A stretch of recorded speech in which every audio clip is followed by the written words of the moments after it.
Hello everybody, I'm back, and I know there was a lot of information, and that was a long video in part one, and there was a lot of information in there, and I appreciate all of you sending me private emails and asking questions and telling me things. I appreciate it. Yes, I do have the investigators' permission to make this video public. I did ask them before I put it on our channel, and they said they didn't think that it would interfere with the investigation. I am still trying to upload all the files to their website. There's a lot of them, and they're going to have to go through them to make sure I could release them publicly. So just be patient, before I release these files. Like I said, I would need their permission. It's totally up to them because I don't want to mess up the investigation. And I had a question about the check that John was talking about. There's actually a couple of checks that they found. And like he mentioned the name, and it's going through the Japanese congregation in that area. Now what's interesting about these checks, and yes, I had to black out the account number. But what's interesting about these checks is this one that I showed the screenshot in yesterday. This check is for $250,000. Now stop and think about if they are doing this with other people that don't have a will. Well, Prince, for example, the famous celebrity singer Prince, he was allegedly a JW, and he didn't have a will. That's what we heard back then, that there was no will, and the family was contesting it because Watchtower was trying to get it. Of course, we haven't heard what happened with that. But, you newer ones may not know that there was, some questions about Prince's estate.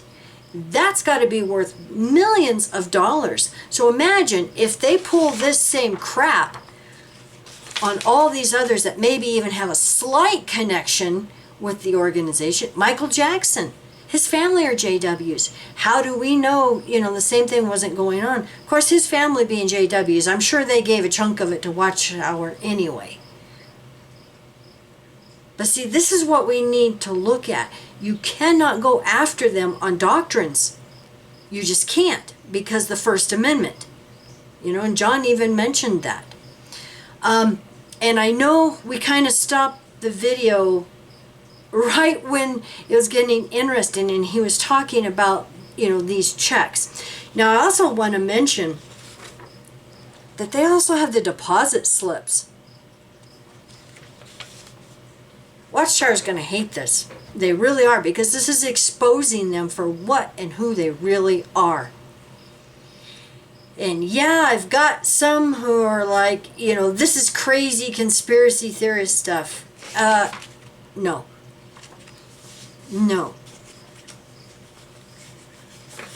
The bank and that account by the municipality is made out to the Japanese Congregation of Jehovah's Witnesses. So once again, I appreciate all of you, who are watching this and listening, because, and I would love to see this video go viral, because this is information that we've got to get out.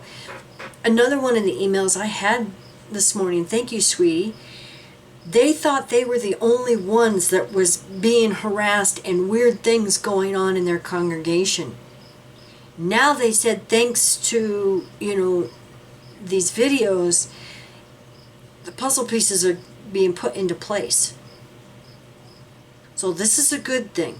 This is a good thing, because if anybody knows of a crime, my goodness, we need to let these investigators know. And ultimately the lawyers they are working with.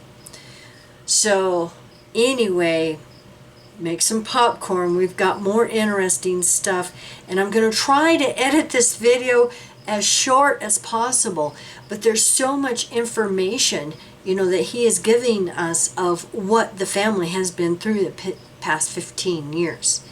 And clarification, the federal court case, the RICO, now this was the first RICO case filed against Watchtower back in 2010, I believe he said. This case hasn't been going on for 15 years, and the statute of limitations ran out, and then the clerk, said, no, it's not going to work. No, that's not what happened. What happened is the clerk just dismissed the case fraudulently. The judge did not sign the dismissal. The clerk forged the judge's signature. So, I just wanted to clarify that this court case did not go on for the past 15 years. No, the case was dismissed within the statute of limitations. Plus, may I remind you, RICO charges, there is no statute of limitations. And I also want to mention, I've been going through the court documents, and here in this document, it's a transcription of the court case they did have. And they're talking to a Mr. Rouse, Watchtower's lawyer, and they have the court. When there is a testimony, we will send them out. Mr. Rouse says, Your Honor, a complaint was filed against these 3 named party defendants who are ministers in a local Menlo Park congregation of Jehovah's Witnesses. I'm sure it's the 3 elders that are the ones that came in, the goon squad.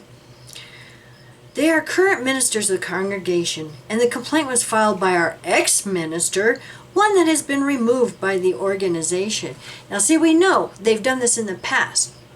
They remove them, disfellowship them, and then, this is just a, disgruntled ex-minister that was moved by our organization, and that's why he's, complaining and whistleblowing.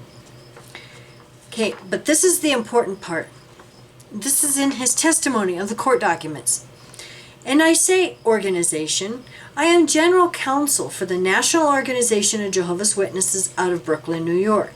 So now we know who he is. Ordinarily, I wouldn't be here, but this is one of our 13,000 congregations in the United States. How many abuse survivors would have loved to have the transcript of this to put in as evidence in their lawsuits? So if any of you are filing lawsuits and would like a copy of this, I can let you have the case number and what page it's on and all that information, because this is good to have, because it set a precedence. Okay? I am general counsel, blah, blah, blah. Ordinarily, I wouldn't be here, but this is one of our 13,000 congregations in the United States. We are a hierarchical religion structured just like the Catholic Church. How many Jehovah's Witnesses would be shocked to hear that testimony from their general counsel for the National Organization of Jehovah's Witnesses?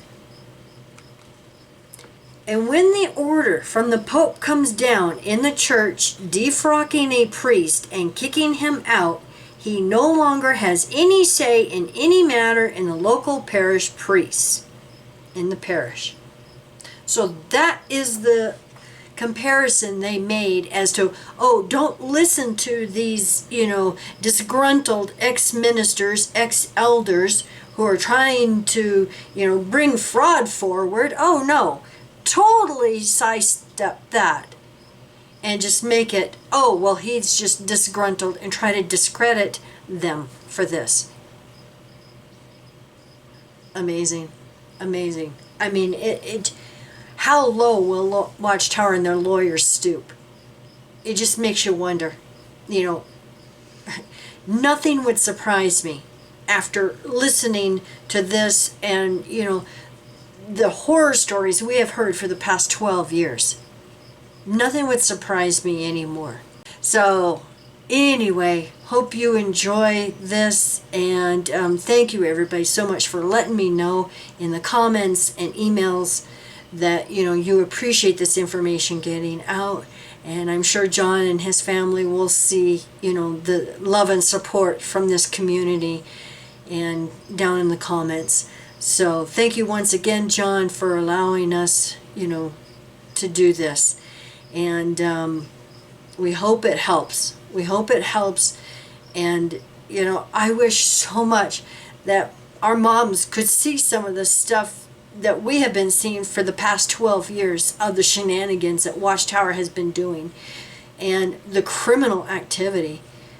So, let me remind everybody, it's not about the Bible and, God's loving people and they're good Christians. No, far from it. Far from it. These people are not good Christians. All they care about is the money and their organization. So, like I said, make some popcorn. I'm going to try to edit this down as, short as possible. I want to apologize for not getting this uploaded yesterday, but we were having horrible thunderstorms. I mean, hailstorms too. We had hail, this big. And so I wasn't able to get it uploaded because we have satellite internet. And I apologize. I've been trying to call several of you who've been wanting me to call you, and I haven't been able to because of the storms. But I want to mention some interesting things have been going on in the past couple of days. Also, the contacts I've been getting, and I've talked to John again, and I just want to mention that several have contacted me and said, oh my God, I thought I was the only one. Many are going and fighting Watchtower because they've tried to take over properties, assets, you name it. Someone even contacted me and said that the, used to be RBC, but now they're the LDC, had asked them to borrow their tractor, and now they're putting pressure on them for this person to donate their tractor to, do their kingdom halls and building and stuff like that. So, I mean, like I said, nothing surprises me anymore. But I just want to thank everybody for the love and support, and for the families that have been dealing with this, especially the Cobb family. At least you're not alone, and this XJW community will support you. And you don't have to suffer in silence and be alone anymore, because this information is getting out. And, oh yeah, I wanted to also mention, someone had sent me, they actually sent me a recording, and I'm not sure if I can release it yet because they're actually fighting this in court. But one of Watchtower's high-ups even tried to take his own mother's estate and have her declared incompetent. So, and it's not in this country, it's another country. I think he worked at the branch or something like that. So this is the kind of stuff that everybody's trying to deal with, and this is good. And John, be sure to share with your family. This is good though, because it's showing everyone they're not alone in this fight. Everybody thought they were alone and this was an isolated case. No, it's not.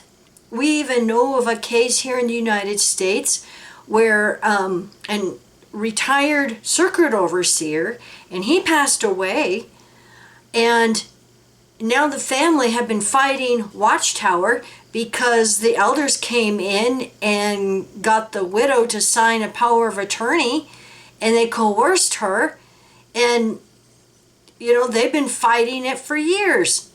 So they'll even do it to their own ex-circuit overseer wives. This is insane. This is crazy.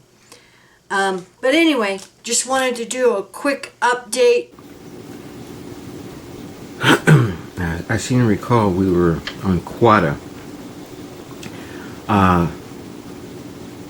So what made this so interesting is Quada was Asian, and they tried pushing the money through the Japanese Menlo Park congregation. I think the thinking behind it was they could hide the transaction based upon race.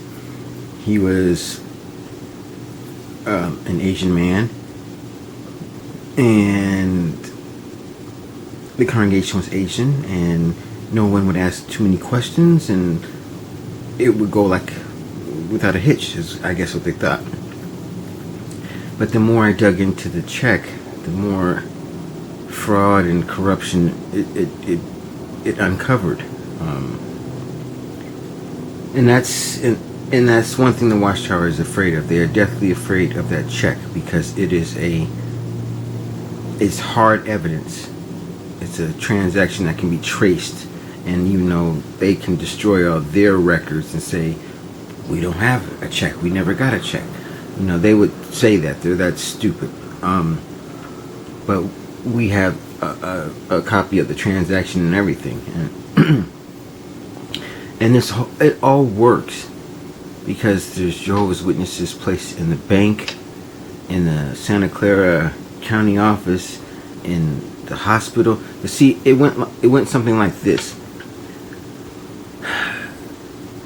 This hospital liaison committee is really a front to find out who's about to die, for lack of a better word or way to describe it, and who has, because in the records department it keeps everything, bank accounts, next of kin, who to contact in case of emergency, and it has all your banking information for insurance purposes. So all they need you to do is really die. So someone who works in the records department liaisons with someone who is in the hospital liaison committee, and they tell them, oh, this person is about to die.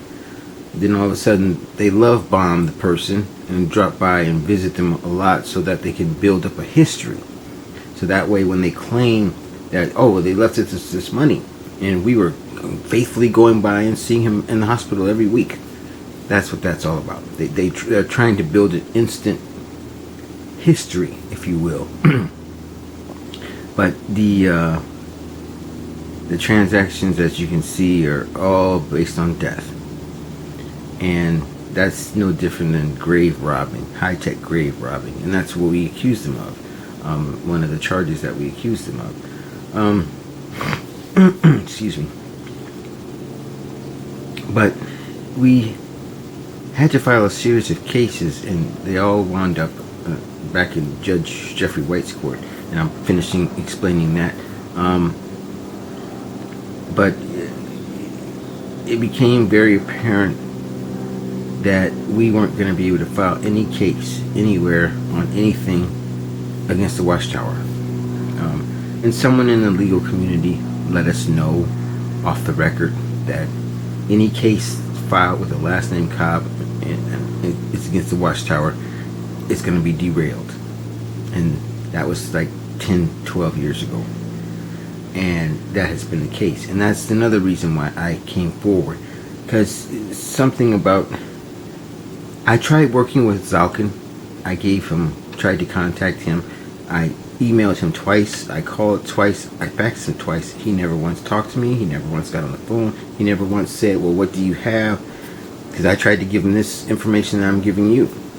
And Zalkin, for all his genius, he's a pompous, arrogant ass. Because he didn't even take the time to see what I got, and I'm bringing you something that can help and benefit your clients. That's why I wasn't really going to come forward, because it seems everywhere I went, all people were interested in. This airplane passed by. I lost my train of thought because of an airplane. But anyway, yeah, that's it's peculiar when you're trying to report a crime and everyone's trying to cover it up, or everyone's telling you, oh, thank you for telling us, we'll get right on that. And that's what you'll see with the SEC document. I filed a case against the Watchtower because they were obviously using money that they got through illegal means to play the stock market. And they sent me a letter back about a week later, and they said, we can't confirm or deny if there's an investigation against the Watchtower, but thank you for bringing this to our attention. And I'm sure that was buried, but at least they responded. I tried a number of things to report the crime, and it just seems like no one was interested in hearing it, you know. So that's why I was really leery about coming forward, and that's why I didn't care about the evidence I collected is damning to the Watchtower, and that's why, you know, the state of California just seems hell-bent on ignoring anything that the Watchtower does. And I'm kind of getting sick of them, you know, getting out of this or wiggling out of that and then claiming, well, Jehovah was on our side and that's why we won. No, you won because you had some clerk doing something illegal, some subterfuge or something to the case, or sabotage or whatever. That's all we experienced. Like I said, the only honest judge in federal court in San Francisco is Judge Maria James. No other judge I trust. They're all compromised, or I feel they're compromised, because this is California. It's known to be corrupt. We have a reputation for being corrupt, and it's embarrassing. But you know, they don't seem to want to do anything about it. They need a certain amount of corruption to exist and to do business. And you know, like I said, so when I heard about this, and I can't remember where I first heard about this. I think it was the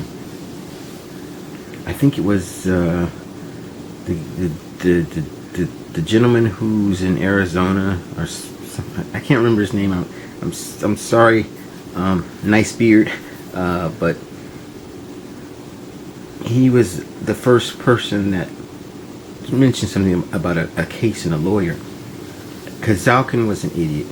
I mean, he just wouldn't listen, and I'm trying to help him. And that's why when I first heard about this, I was like, so what?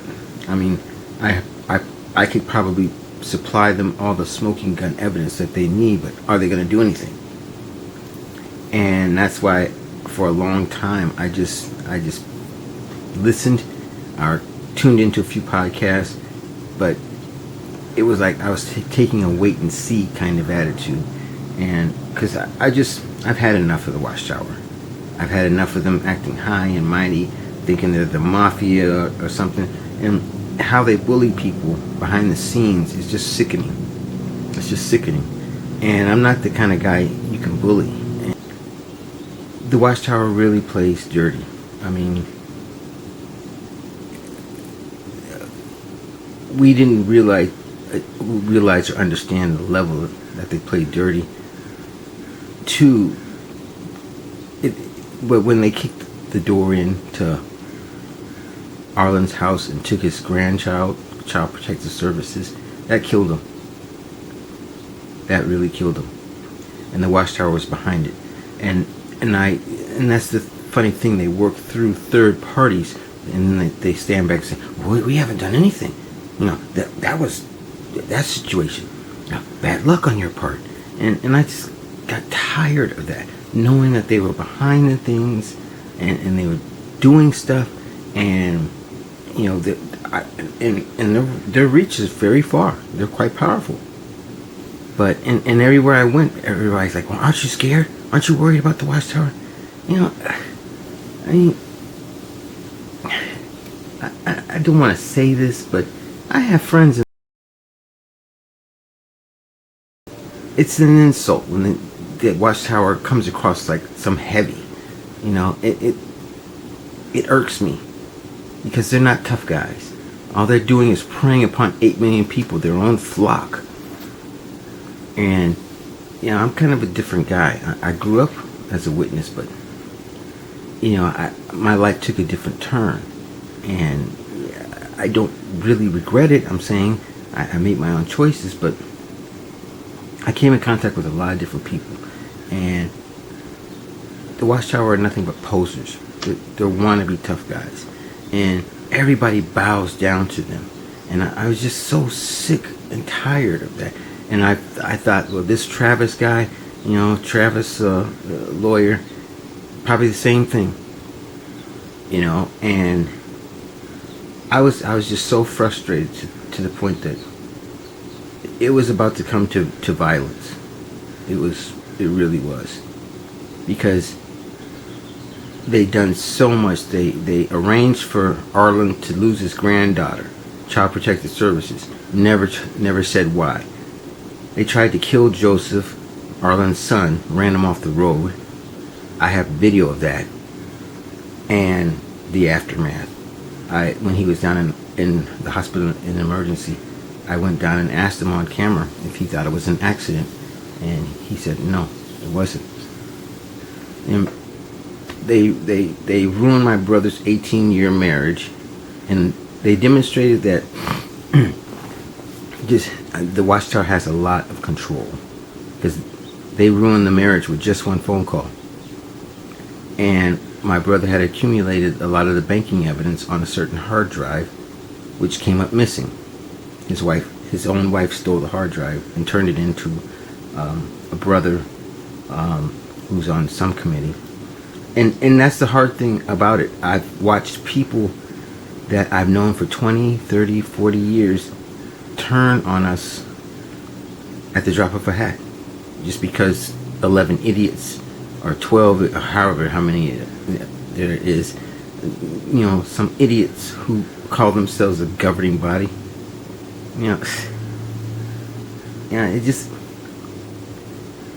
It just irks me, and because they're cowards and they're punks, and I don't say anything behind anybody's back that I can't say to their face, and I have said it to their face. Apparently I'm an anomaly to them. I'm someone that they can't use the usual tactics on, the usual threats. I remember when we were going to court, they were telling everybody, well, stay away from John Jr. He's an apostate, and he's an enemy of Jehovah, I kept hearing this, and I went to Smith. We were going to court at that time, and I said, if I hear that I'm an enemy of Jehovah one more time, I will come after you, and I will sue the Watchtower, and I will put just one name down, Don Adams. And he was president of the Watchtower then at that time. He's since then died, but they never announced their deaths. A Jehovah's Witness is supposed to be immortal, but he died, and that was the only way that they stopped and left me alone. I've had to consistently push back every time they pushed at me, and it has been going on consistently for 10 or 12 years now, and they have tried to put me in positions where tried to get me arrested with the police, and it's just and that's another thing. People say, well, why didn't you just go to the police? We did.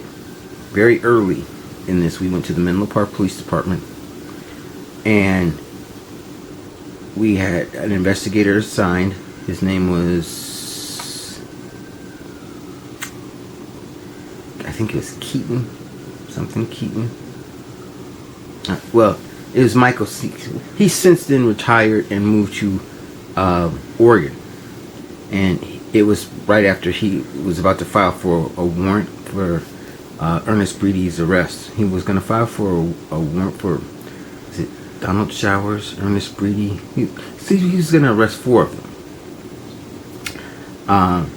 And the Watchtower then made a phone call to the chief of police of Menlo Park and said, in no uncertain terms, if anyone is arrested, we will sue the Menlo Park Police Department for religious harassment.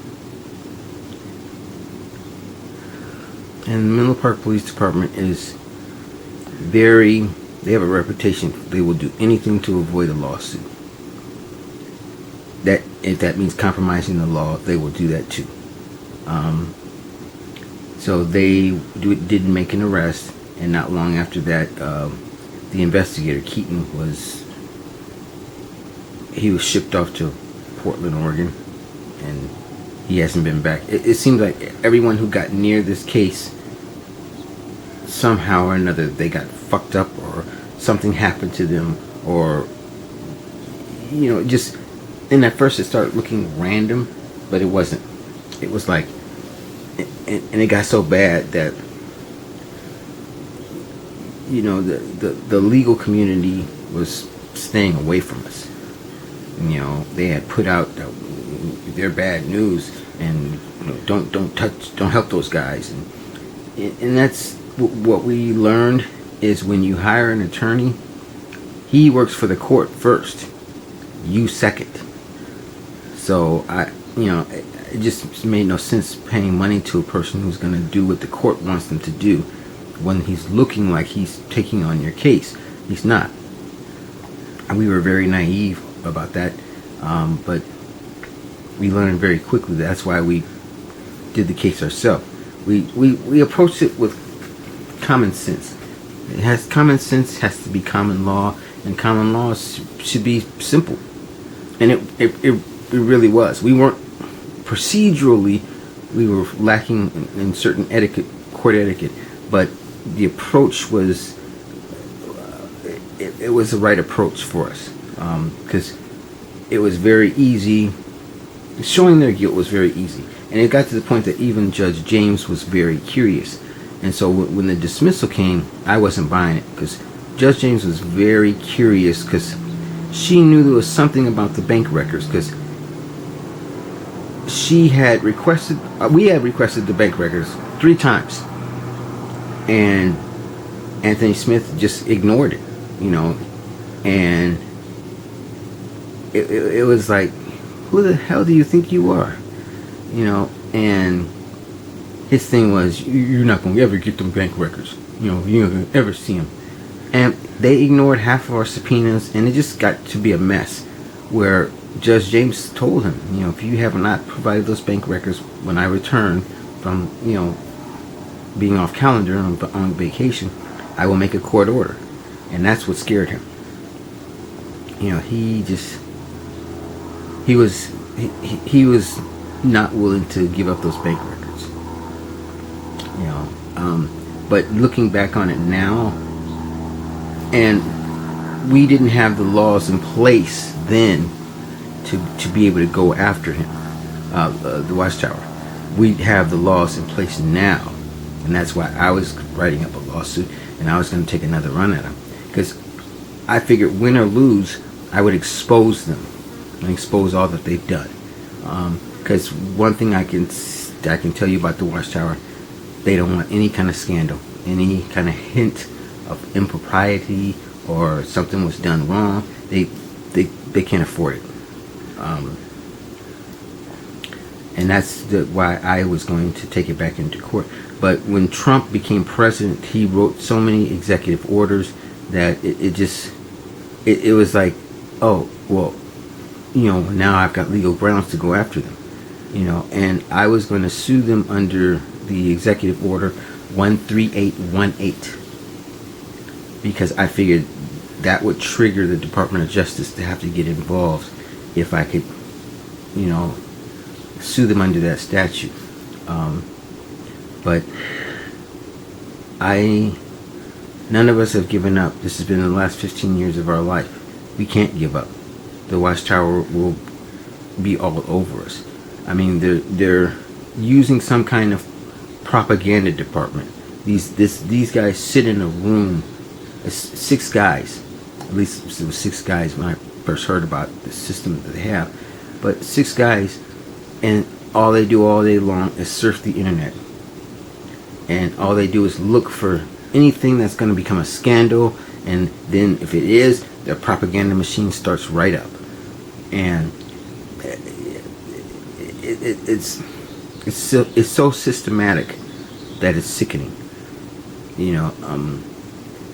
and then when they get the propaganda, they figure under control, or they have told the narrative from their perspective and what they want to put out. Then they go with the next phase, and the next phase is usually crush your enemies, trample you into the dirt, and don't leave you alive. and as if to say, you don't mess with the Watchtower. We some bad dudes. You don't mess with us. And they're punks. They're punks, and that's what offends me. They're punks trying to masquerade as tough guys, and they're bullying their own people, and they're using because what we found out is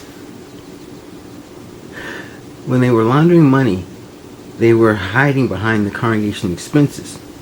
So it used to be, I don't know if they still do it now, but when I was a kid, if they were going to send money to the society, somebody would say, well, I make a motion that we send this money to society, and someone will say, I second that motion.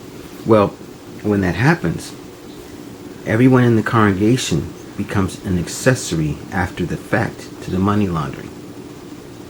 So even though they're innocent, they're being made accessories because they're pushing the money through when they make motions to send money to the society and all that crap. And that's what the RBC was about. It was their own private Western Union. That's why they announced that at an assembly. The RBC is no longer needed. There's going to be a new system in place. Well, we had done that. We had proven that the RBC was nothing more than Western Union to clear money that you have. It was a way to launder money. And once we explained it and articulated it in court, they shut the RBC down in a heartbeat. And they made an announcement, well, we don't need it anymore. There's going to be a new system that we're going to set up, because they had found a different way to, launder the money, obviously. They're making so much money that, they can't stop. They can't stop. I mean, if you're bringing in, say, a couple of $1 million a month, are you going to stop that? No, you're not. And that's the thing with them. They're just greedy. And they're greedy and reckless and stupid. And I've learned that you can only deal with men like that one of two ways. And I come from a more harsher background than the average Jehovah's Witness. I've been through some things. I've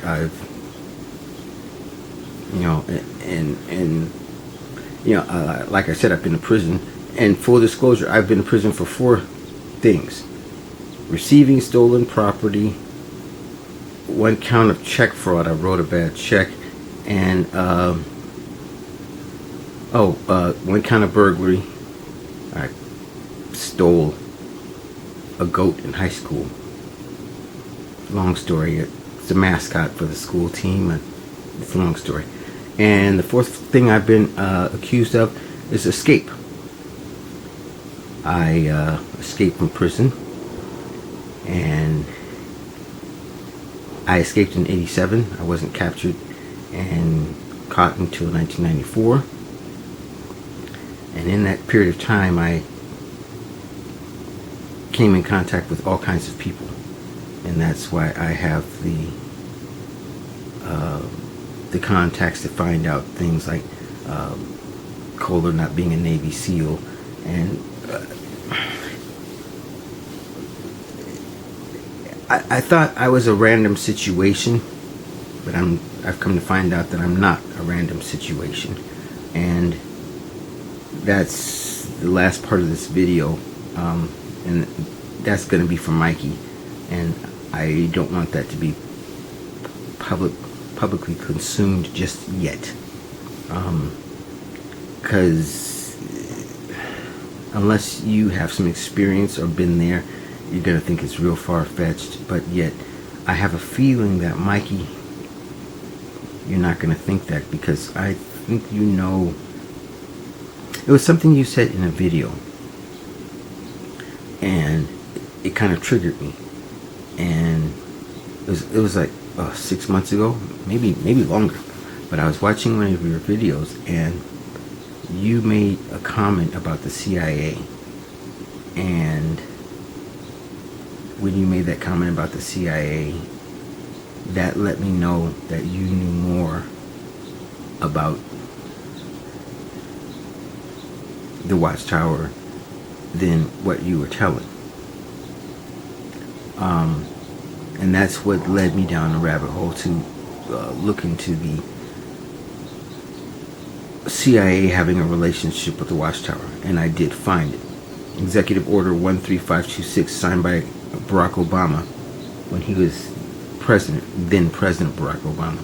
But he signed the order making it classified to know, or making it classified to answer the question of whether or not the CIA has some type of partnership with the Watchtower. And as we all know, if the government makes anything classified, it's because they're involved in it, and they don't want to be, they don't want their involvement to be known. I don't know if you can find it. I have a copy of that executive order, and you also have a copy of it now on the USB stick that I sent you. But that's proving that the Watchtower has had a relationship with the CIA. And I'll tell you, briefly how and why. Maybe I should say that. I'm getting off track, but that's what this has been about, and it's been an eye-opening experience to know that reporters, journalists, are people that look credible and that are there to do investigative reporting. No, they're not there for that. What they're there to find out is how bad a situation is, and then they get on the phone and call their handler, because everyone seems to have a handler now, and if you don't have a handler, they're going to watch you even more, because that tells them that you think outside the box and you're not afraid to stand up and say that's wrong. But that's why I initially didn't want to come forward, because I figured, nobody cares, and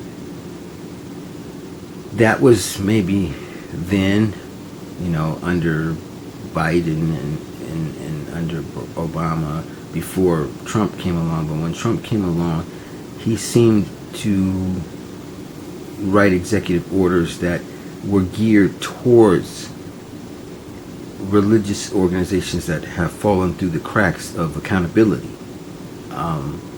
And it seems like that's what's happening now. And I've been at this for 15 years, trying to get someone to care about it.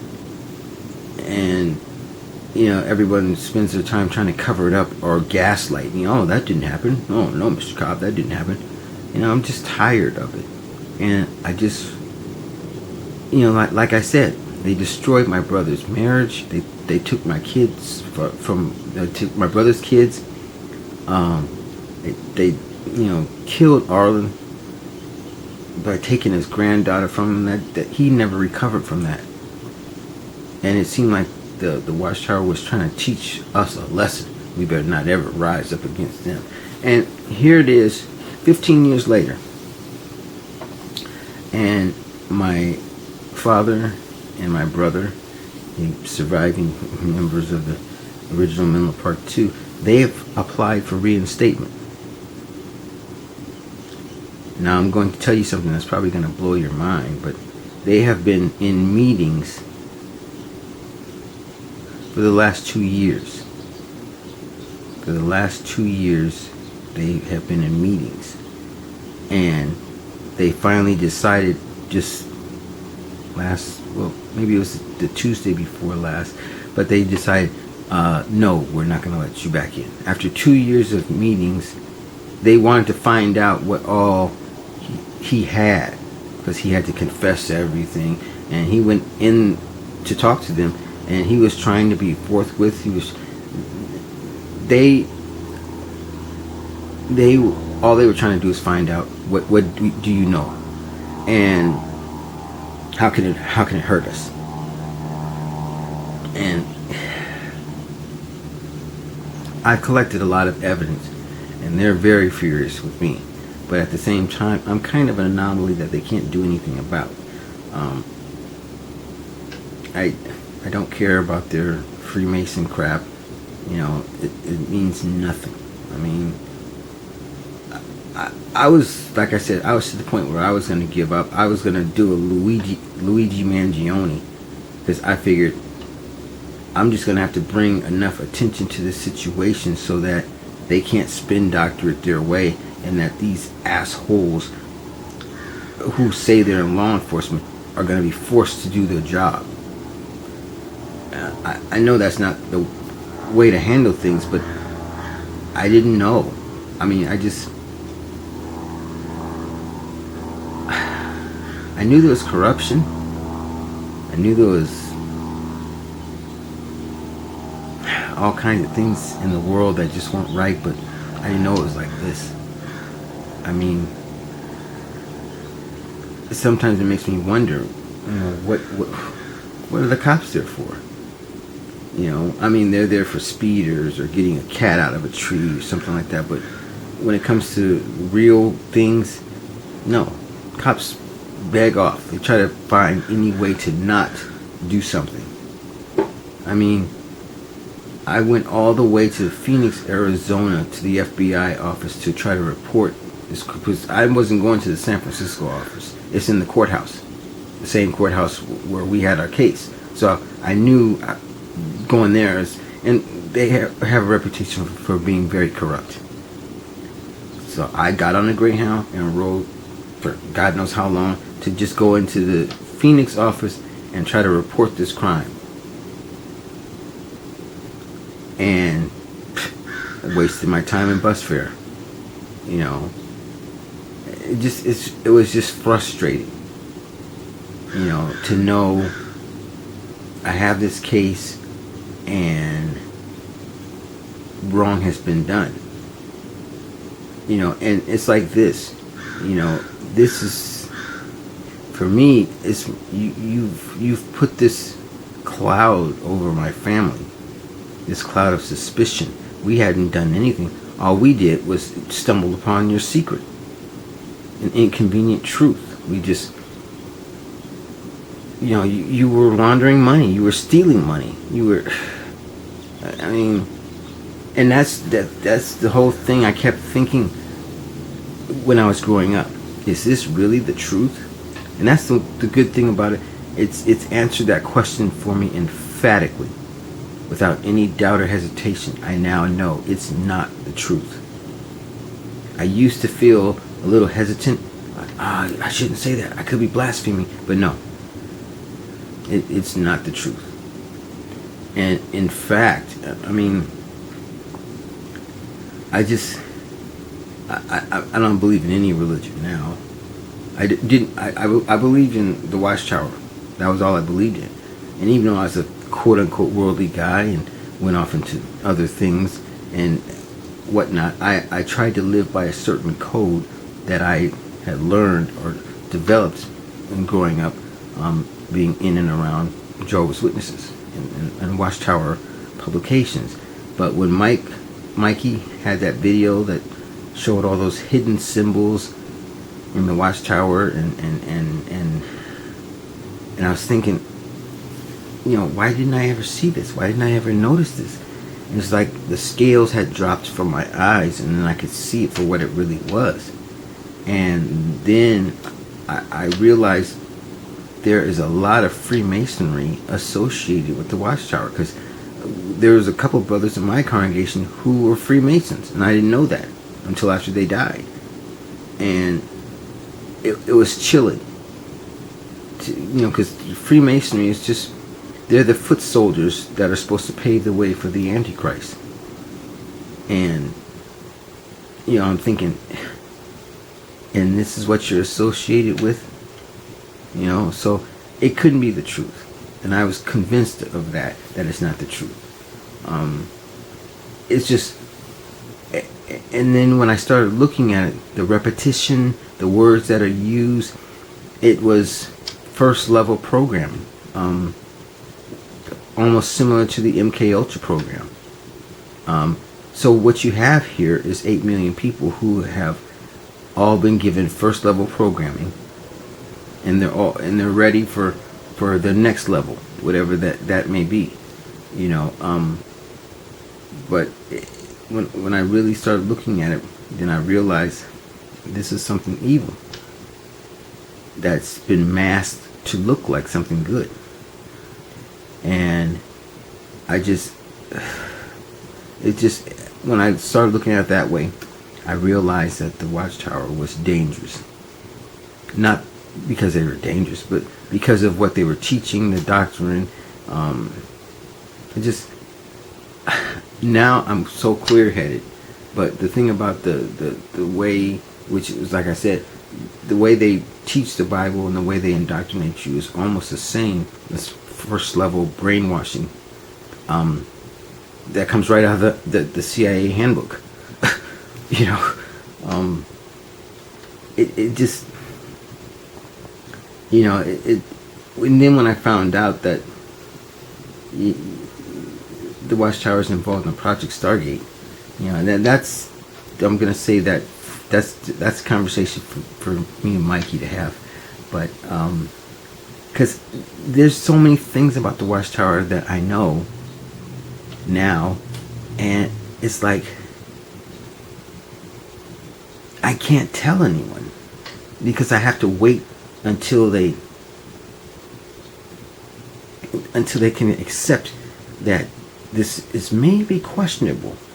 You know, if I say the Watchtower is worshiping Satan, I mean, they're programmed to defend themselves and jump all over you. Attack the attacker. The same thing that Scientology uses. So they're going to attack you. Oh, you know, how could you say that? And then 10 years from now, when it's discovered, you know, that certain things were at play, then they'll say, wow, that guy wasn't crazy. Yeah, there's really some satanic things going on. You know, that's kind of how it is. You know a secret, and you have to wait till everyone else progresses to the point that they can accept the secret. But, I mean, I can give you everything you need. I mean, I can explain certain things. I can connect certain dots. Okay, let me put it to you this way. And this is what you really should be looking at and thinking about. In the midst of this Jeffrey Epstein crap, what most people don't know is there was a 17-year-old girl who wound up in Jeffrey Epstein's bed. She was 17, baptized, and married, and in Epstein's bed.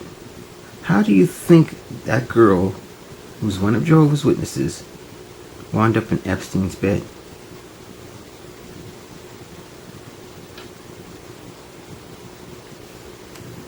See, that's why Epstein was hushed up pretty quick, as far as I'm concerned. Epstein was hushed up very quick. But there again, you know, like I said, you should be asking yourself, how could a blue-collar working-class girl, or from a blue-collar working-class family, wind up in billionaire Jeffrey Epstein's bed? See, that's because she had to have been introduced to Epstein. She had to have been provided to Epstein. I'll let you stew on that, think about that a little bit longer, but the Watchtower is not squeaky clean like everybody thinks. And I'm jumping up and down saying, hey, there's fire here, and everyone's looking at me like oh, you're a conspiracy theorist, you're an enemy of Jehovah, you're this, you're that. And you know, it's not that at all. It's just I see things with different eyes than you, and I'm able to connect dots, and you know, and it's just frustrating. And that's, like I said, why I wasn't going to come forward. But this needs to be told, and people need to know what was going on behind the scenes, and how dirty the Watchtower is, and how far they'll go to destroy someone that they feel threatened by. It's a business. You know, here they are pushing the COVID vaccine, but not telling anybody that they're investors in the mRNA and the Johnson & Johnson vaccine. So every time they were setting up, vaccine centers in the parking lot of the Kingdom Halls, you can just drive through, don't even get out of your car, roll up your sleeve, and we can vaccinate you at the Kingdom Hall. And what you don't realize is, it was a self-dealing transaction. A form of fraud. They weren't disclosing that they were part owner or they had stock in the company. Okay, they were just telling you, we strongly suggest you get vaccinated, because it's just pumping up their profits. It was nothing more than a self-dealing transaction. I remember Marcus Vaughn took some video footage and showed, that they were all set up in the parking lot ready to vaccinate whoever, and they were pushing it pretty hard. They weren't saying you have to do this, but if you didn't, you were taking privileges, or you couldn't do certain things, and because they were really trying to force you to get vaccinated, and not telling anybody that they were profiting.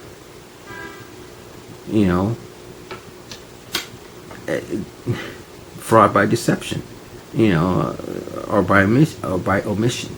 It's just the Watchtower seems to be steeped in fraud everywhere you look. It's just everybody's afraid to do their job because they're afraid of the Watchtower, and they seem to be more afraid of the Watchtower than the Vatican, and that's what really pissed me off. You guys aren't tough.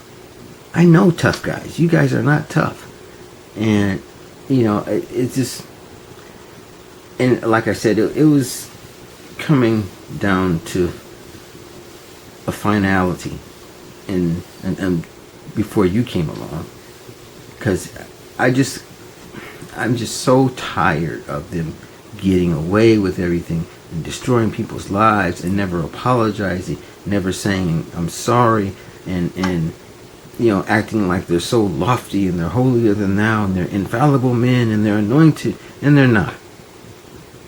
And they're not. They're just 11 or 12 bastards who think they're somebody important, and they aren't.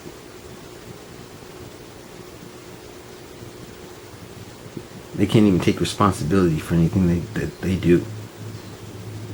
It's always, we can't come to court because I'm serving where the need is great. They're worried about being arrested. And I know the day is going to come when they're going to kick the door in, and the FBI is going to just kick the door in and confiscate this and take that and arrest this person and arrest that person. I know it's coming. I just thought I wouldn't see it in my lifetime because I was just so sick of this crap. So I don't know if my evidence I've collected over the years can be helpful. I think it can be. I think this is a clear case of when an unstoppable object meets a fast-moving force, or however that goes, because I think the Watchtower is afraid of this. They're certainly afraid of my father and my brother, because here it is 15 years later, and they tried to get reinstated, and went to meetings for 2 years, only to be told last week or week before, we're not going to reinstate you. Sorry. Why did you have me come here 2 years in a row?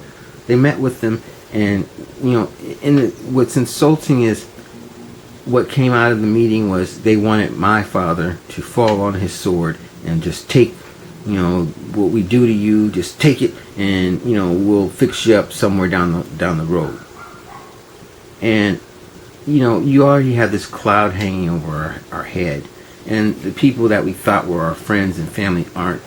So, okay, fine. That's the beauty of it. I now know who my friends are, and I don't want to associate with anyone who is going to the Kingdom Hall, because those are people that they're blindly following.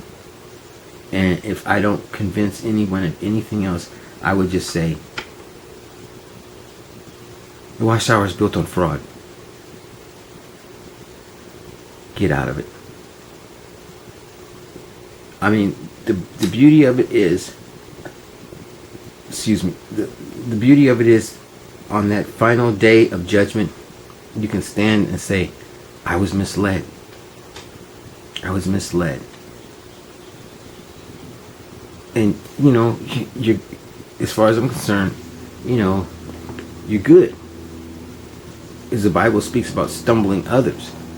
So it comes across to me like, well, you aren't going to be penalized if someone else stumbled you, but, you know, you should know better. But, you know, how can I penalize you when you've been stumbled by other people? And I'm telling you, if you, I would tell anyone if they were in the Watchtower, because we had to sign a non-disclosure act, and once for certain evidence in the original case,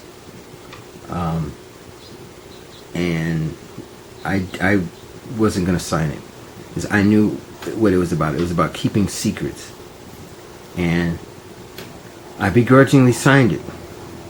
But I knew while I was signing the paper, you know, I am going to scream to the top of my lungs, and whatever's in these papers that we're going to get, I'm just going to tell it all. And what evidence we were asking for was their personal files. My father, Brother St. Clair, Arlen St. Clair, we asked for their personal files. We made them under subpoena, and first they said there's no personal files. We don't keep personal files, and I said that's a lie, because how do you keep hours? How do you keep time? How do you keep, how many Bible studies? And suspiciously, that's changed now. A lot of the changes that the Watchtower has undergone in the last couple of years are because of the fallout from the original case. We showed them where they were weak, and they have spent the last few years trying to fortify these little areas.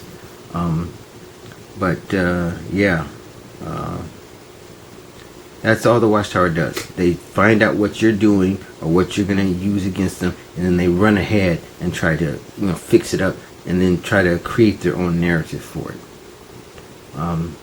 And that's just sickening. It is. And I'm tired of it, and I'm willing to work with anyone who's sincerely, going to expose this. Because, if I have to walk, pay my own ticket or whatever, I want to help. If you want me to testify as a witness, I've told you the good part and the bad parts of my background. The only thing I have going for me is I haven't been arrested in 30 years. I mean, most of the crimes I committed, I was a kid in high school. In this case, it doesn't matter, because the evidence I've collected is hard evidence that's been buried. So it's not anything where it's he said, she said, and all this. No, it's not that. All the evidence I have is what I've presented from documents that I have gotten from various sources, and from chasing down other cases and other leads. But like I said, there's a lot of reasons why I'm coming forward now. Like I said, one of the main reasons is Arlen is deceased now, and I feel his name should be cleared. His name should be cleared. He did nothing wrong. All we did is discover that the Watchtower was corrupt, and we tried to say something about it. We tried to give the Watchtower a chance to explain first, but their attitude is, we don't explain to rank and file. You just do what you're told, even if you don't understand it. And now I see why they tell people that, because they want people who, somebody comes into, a county office and, I want you to cash this check for me. They'll do it. No questions asked. And it's just not the way. And for me, this is personal because, you've come after my family. You've tried to hurt my family in various ways. You know, you took my brother's wife and kids. He's married for 18 years. You make one phone call and his life is turned upside down. You know, it's time to put a stop to it. And I am for that one way or another. And I'm sorry if I sound forceful or a proponent for violence. I'm really not, but these men only understand few things. They only understand what gets in the way of their money and bad publicity. And I told someone at the service desk that once when we got him on the phone. You know, I told him, you can have a big scandal or you can have a small scandal. But you must accept you're going to have a scandal. And the Watchtower is so arrogant. They feel if we're going to crash and burn, we're going to bring it down and crash and burn it our way. Like you control everything. You know. So I'm just going to give you this little package to start with. And again, I was just recounting my story, as chaotic as it probably is, and I hoped I answered some of your questions along the way. But if you have any questions, any comments or anything, I'm open. Now, I say be careful because they have an AI that they're using, but this AI they use it for surveillance, because you can pay 6 guys to sit in a room all day, or you can have an AI who can monitor the whole internet. So they have an AI, and this AI it's a hell of a system. This AI can retrieve letters, so that's why I told you up front, if you don't get this USB stick, that means it was intercepted by someone. You know, they have a system that can tap phone calls, read emails, pull mail that's in transit. Mail that's in transit, they can pull it out, pull your letter out. Their reach is incredible since they started using this AI. I don't know the name of it. I think it's I don't really know enough about it, but they're using an AI. Because there was someone who called me and wanted to talk about certain things, and I thought I was talking to an old friend, and I ran into him a couple of weeks later, and I said, "Oh yeah, about that thing," and he said, "What thing are you talking about?" I said, "Well, you called my house and we talked to it." And he said, "I haven't called your house in months." And I thought, son of a gun, But there's an AI, and it can copy voices and inflections of voices, and it's very good. And so they have used this system, and they can block phone calls. And from what I was talking to Kimmy about, she's experienced a little of this. But this system can block phone calls so that a person cannot call you. They can live, next door to you, but can't get a hold of you. And of course, naturally, you'll hang up the phone and think, "Oh, I'll try my call later," and they'll make it so that you can't get a hold of anyone.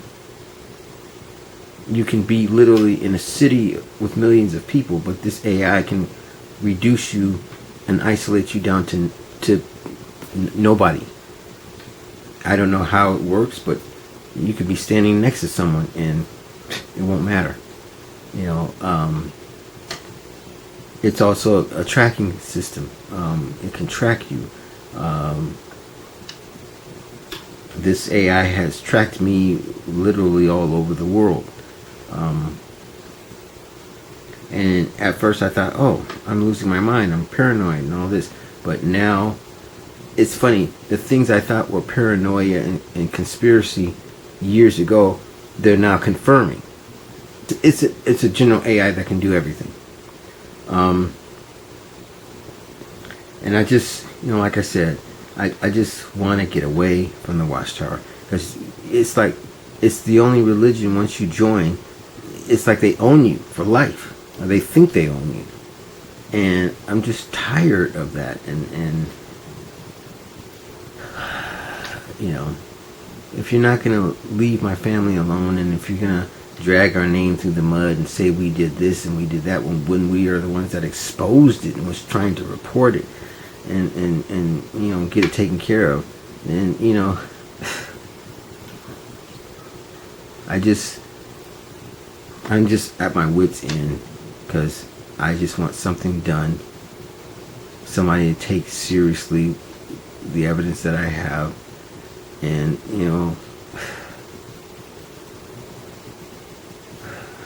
I don't know, but there it is there. That's all the information I have. Let me see if I have anything else. Yeah, so you should, now I have other evidence that I will provide to you. Yeah. But I gave you that evidence to start with. But there's a lot more. And I just don't want to overload you if you're not really interested. I don't know what all you're looking for, but I can, if you're going to go after them under Executive Order 13818, believe me, you got now some hard examples of fraud. And with the provable pedophilia that we had and the convictions out of Pennsylvania, you can make a great case against them. I just want to see somebody bring justice to them, and I'm just sick and tired of, them abusing people and not, what is the harm in saying I'm sorry? That's the most abusive thing you can do to an abuse victim. Not acknowledge their pain. And the Watchtower has consistently not acknowledged anyone's pain. And that's not right. I made some mistakes, like whatever else, but I know right from wrong. And this is wrong. And I just want to make the wrong things right. Wow, I know. It's, 2 long videos, and I want to thank all of you who, stuck with us through all of this. A lot of information. I know some of it sounds almost unbelievable, but, it's things that we have been hearing for years now, things that have been going on. So thank you, John. I appreciate, you taking the time to do this video for us, and thank you for allowing us to share it with everyone else. And, we feel your pain. I mean, these families have been through hell. And he's right. This is not right. This is not right. And we're so glad this is getting exposed. And we feel the same way as you. We have seen so many try, for the past 12 years to get investigations going and stuff, only to see, most of them fail. And so we really hope, we do have a hope that something will get done with this investigation. There again, we're not holding our breath, expecting miracles, but it would be nice. Also, in the files he did send me, there was a several-page letter that they had written to the congregations, to the Congregation of Jehovah's Witnesses. And, I mean, it's just, wow. it's just, wow, of all, there's a lot more that was going on behind the scenes that he didn't mention in any of these videos. And like his brother's JW wife, all it took was one phone call. There's a little bit more going on behind the scenes, like she was having an affair, and yeah. So, oh, good Jehovah Witness. Yeah, right. But I did want to mention something here that he didn't mention in the video. When it got to be known that this case had been filed back in 2010, I believe it was, the Jehovah's Witnesses, the local Jehovah's Witnesses, now we know this is true because back in 2001, 2002, when Barbara Anderson was about to be on that news report, was it Dateline or something like that, it was actually announced from the platform at our local congregation not to watch that program because it was put on by apostates. And it was apostates, lies, and half-truths. Well, I will be the first to admit, I must have been a bad JW because my daughter and I watched that. And it was very enlightening. Why we didn't wake up then, I don't know. I guess it just wasn't the universe's time for us. We had to learn a lot more lessons from Watchtower before we woke up. It's a good thing we did, because we did learn a lot, in those past, in those, 15, 20 years. But anyway, I want to mention that the same thing happened to them. When this court case was filed in 2010, the Jehovah's Witnesses were told that apostates were doing this, and they were directed to start a whisper campaign in an effort to try to discredit Jason Cobb. Now remember, Jason Cobb is John's brother, and he was not only an elder in the congregation, but he was also the presiding overseer known back then. Now they're known as Cobes, the coordinator of the body of elders. And it was him that discovered, the money transactions that were going on. And so, that's their only crime. Trying to get somebody to listen to them, that they found out about the fraud, the embezzlement, and all of that. And all this that was going on. That was their crime. And then they're kicked out, removed, disfellowshipped as being apostates. Well, general announcements were made locally in all the congregations in California that anyone reading court documents could be disfellowshipped. They deemed the documents to be rantings of apostates. See, this is how they are. And these are court documents. They're not rantings of apostates. Court wouldn't even look at something if they were just rantings of apostates. They'd be thrown out. It's just crazy. But you see what lengths they go to. And these JWs are under such fierce mind control that they will do anything the elders ask them to. Well, heck, even, their publications and governing body members and videos and everything have said, be ready to obey the elders no matter what. At that time, life-saving direction that we receive from Jehovah's organization may not appear practical from a human standpoint. All of us must be ready to obey any instructions we may receive, whether these appear sound from a strategic or human standpoint or not. Now is the time for any who may be putting their trust in secular education, material things, or human institutions to adjust their thinking. To be ready to obey, even if it doesn't sound right, even if it sounds illegal, obey the elders. Yeah, well, we see, So anyway, thank you for sticking with us through all of this. It's been quite the, ordeal, and going through these documents is just, wow. And then, my surprise to find out there's even more. So, John, yes, whenever you're ready, hit me. As the kids say, ready for these files.